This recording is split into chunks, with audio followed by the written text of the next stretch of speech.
আসসালামু আলাইকুম রহমতুল্লাহি ওয়া বারাকাতুহু। প্রিয় ভাই ও বন্ধুরা, কেমন আছেন? আশা করি সবাই ভালো আছেন। দেশ ও প্রবাস থেকে যারাই আমার এই ভিডিওটি দেখতেছেন, আমার পক্ষ থেকে রইল আপনাদের জন্য আন্তরিক মোবারকবাদ।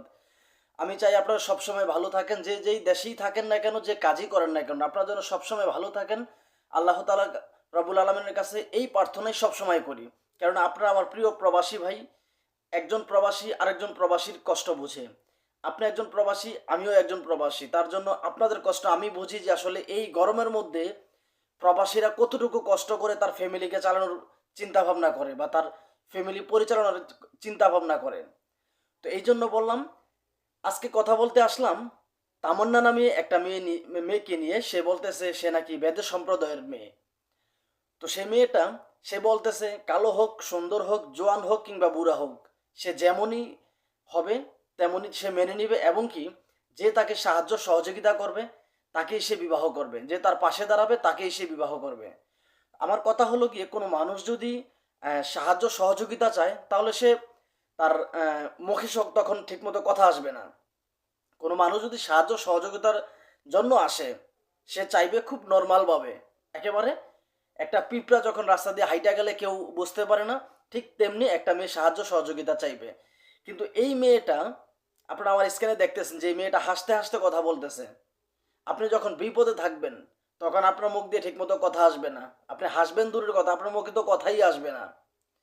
তো এই মেয়েটা, সে বলতেছে তার বয়স নাকি মাত্র 18 বছর, 17 থেকে 18 বছর। আপনার কি দেখে মনে হয় এই মেয়েটার বয়স মাত্র 17 থেকে 18 বছর? আমার তো মনে হয় যে ওর বয়স নিম্নপক্ষে 30 থেকে 35 বছর।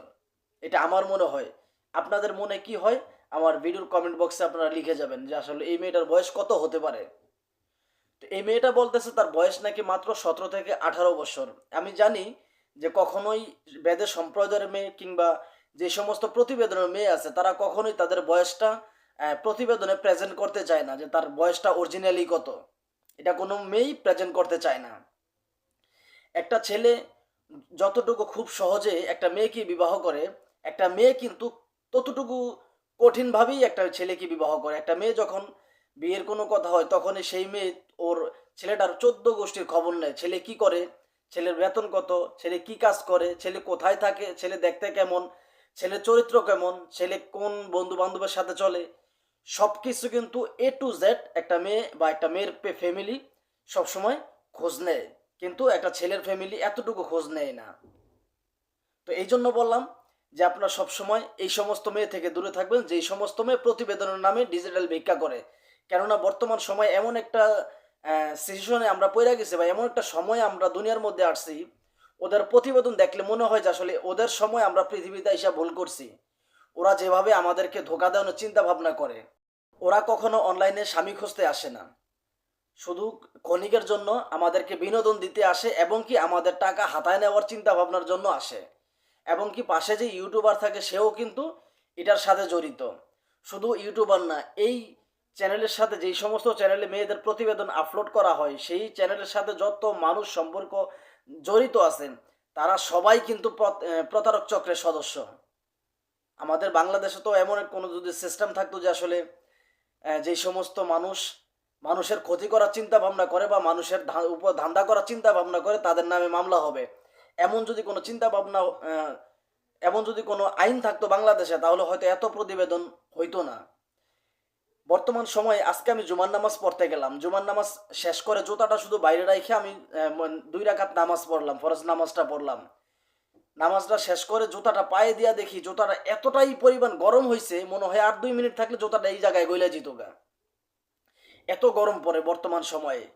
তো আরব দেশে যেই প্রবাসী ভাইয়েরা আপনার মরুভূমিতে কাজ করে, তারা কতটুকু কষ্ট, গায়ের চামড়া সুদা পুইরা তারপর টাকা ইনকাম করে। একজন মানুষের পকেট থেকে 10 টাকা আনতে হলে তার মন জয় করে তারপর আনতে হয়। তো একজন প্রবাসী ঠিক ততটুকু কষ্ট করে যতটুকু কষ্ট করলে তার ফ্যামিলি ভালো চলবে, বা সে একটু ভালো চলতে পারবে। তার জীবনের আশা কখনো একটা প্রবাসী করে না। কিন্তু এই সমস্ত প্রবাসীর আশা, আকাঙ্ক্ষা এবং কি ভালোবাসা, এই সমস্ত প্রতিবেদনের মেয়েরা কখনোই মূল্য দেয় না, বা মূল্য দিবেও না।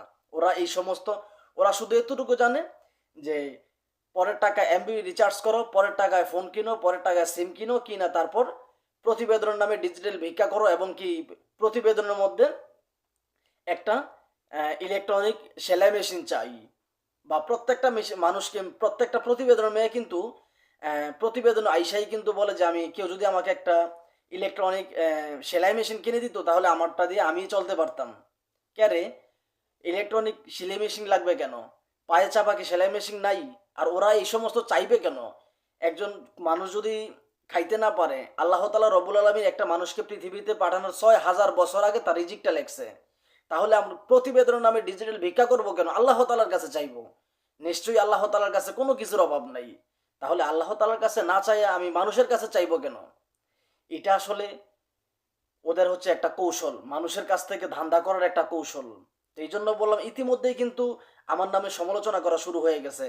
যেমন বেদেকন্যা লিমা, তার দুই একটা ভিডিও রিভিউ আমি করছিলাম।